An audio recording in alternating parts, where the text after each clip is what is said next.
이제 이게 몇 년 내내 아마 지적이 됐을 것 같은데 100병상의 전문의 수가 24명으로 돼 있는데 보훈병원은 그거에 훨씬 못 미치는 19명이어서 여전히 과로를 호소하고 있으시거든요. 중앙보훈병원은 조금 더 체계를 위해서 사실은 상급 종합병원으로 지정이 되고자 노력을 하고 계셨고 아마 작년 12월에는 이게 안 되는 거잖아요.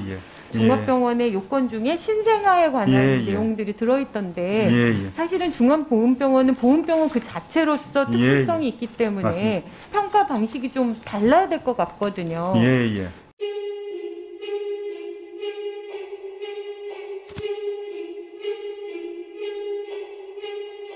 중앙보훈병원에 대해서 좀 여쭤보고 싶습니다. 보훈 대상자들 관련해서 상해를 입으신 분들의 재활치료에 대한 임상이 보훈병원이 그 어느 곳보다 가장 축적되어 있고 전문성이 담보되어 있을 거라고 생각합니다.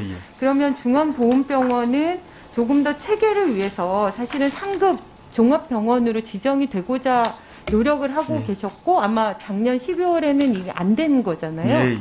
국가보훈처에서 이렇게 하고자 하는 취지는 잘 알고 계실 거 아닙니까? 그렇습니다. 그러면 그 지금 뭐 복지의료공단 이사장님도 와 계신데 이 부분이 제대로 될 수 있으려면 그 요건이라는 게 종합병원의 요건 중에 신생아에 관한 내용들이 들어있던데 사실은 중앙보훈병원은 보훈병원 그 자체로서 특수성이 있기 때문에 맞습니다.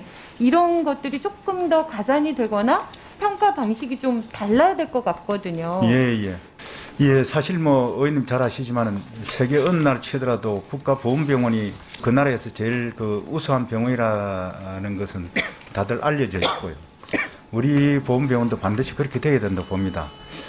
다만 이제 이러한 걸 정하는 데 있어서 너무 어떤 일률적인 어떤 기준을 가지고 하면 국가보훈병원으로서의 어떤 그런 특성들이 많이 상쇄될 수 있기 때문에 복지부하고 저희들이 적극적으로 하고 또 의원님도 좀 도와주시면 저희들이 강력하게 추진하도록 하겠습니다.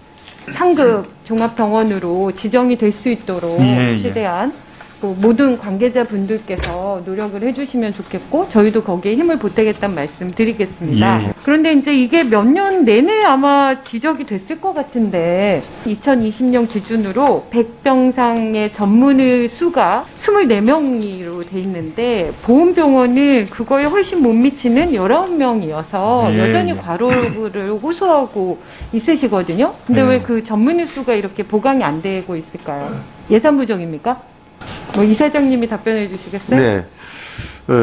저는 한 3가지 정도로 보고 있습니다. 특히 그 지역에 있는 보훈병원이 과거보다 위상이 좀 떨어지고 있다. 그 다음에 이제 그 보수 문제가 다른 것 같고요.